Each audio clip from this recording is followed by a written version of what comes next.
Aku buta warna tapi nggak buta pandangan politik. Oke, kita semua tahu sekarang udah mulai masuk musim-musim kampanye gitu kan. Teman-teman bisa coba keluar rumah, lihat di sekitar, mulai dari spanduk, baliho, stiker, dan media-media kampanye lainnya udah banyak bertebaran di mana-mana. Dan udah ada 6 partai yang ngopi di ruangan ini. Mereka datang dengan macam-macam treatment, dengan macam-macam bentuk persuasif yang mereka tawarkan. Ya, dengan satu tujuan yang sama tentunya. Kenapa aku mau bahas politik? Kenapa nggak fokus bahas seni aja bang? Bahas apa? Bahas pensil warna, bahas spektrum, bahas semiotika, bahas estetika, ya all about seni lah. Ya jawabannya simple, karena seni dan politik itu selalu seksi untuk dibahas. Dan kalau boleh dianalogikan, analogi gembel aku itu kayak gini. Seni dan politik itu kayak kakak adik yang nggak mau ngebuang sampah duluan. Paham?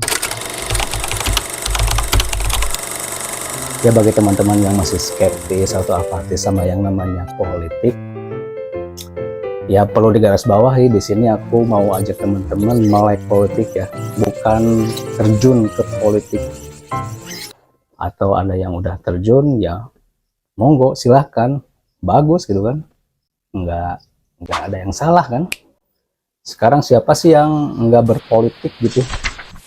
Seniman mana sih yang nggak berpolitik? Oke, let's say katakanlah Bensky salah satu idola saya. Dia seorang seniman jalanan yang dari dulu sampai sekarang konsisten, karya-karyanya itu kental bermuatan politis. Karya Bensky bernilai estetika tinggi dan penuh kritik terhadap pemerintahan.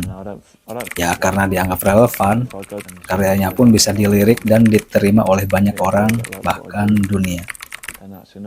Kawan-kawan, ada yang pernah dengar perdamaian, kemerdekaan, dan sepak bola? Ya, itulah jargonnya Bob Marley. Kita semua tahu Bob Marley itu adalah seorang musisi yang slow, yang chill, santuy gitu kan. Tapi di balik slow-nya itu Bob Marley punya power dan taring di sisi politik. Buktinya apa? Buktinya ia berhasil menjadi sosok yang cukup fenomenal dengan karya-karyanya yang berisi pesan tentang perlawanan terhadap ketidakadilan. Dalam perjalanan karirnya sebagai musisi, Bob Marley pernah mencatat sejarah atas keberhasilannya menekan konflik politik antara Michael Manley dan Edward Seaga yang waktu itu memanas di negara asalnya Jamaika lewat sebuah konser. Dan tidak berhenti sampai di situ. Bob Marley melancarkan pesan damainya di tengah konflik politik di Italia. Dan Marley berhasil menyatukan berbagai orang dari kalangan yang memiliki pandangan politik berbeda dalam satu tempat. Oke, itu dari luar ya. Kalau dalam negeri ada nggak? Ada, banyak. Ada Iwan Fals, Slank, Coil, Marginal. Yang kita semua tahu, sebagian dari lagu-lagunya punya lirik yang sangat kritis dan tajam terhadap pemerintah-pemerintah yang culas. Haus. Oke, kita lanjutin ya. Seni itu ada di setiap sendi-sendi kehidupan. Seni itu bisa hidup di semua mazhab. Begitupun politik.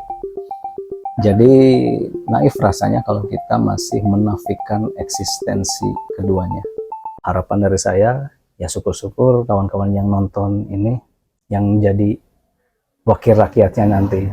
Jadi hero, jadi pahlawan buat kita semua. Amin.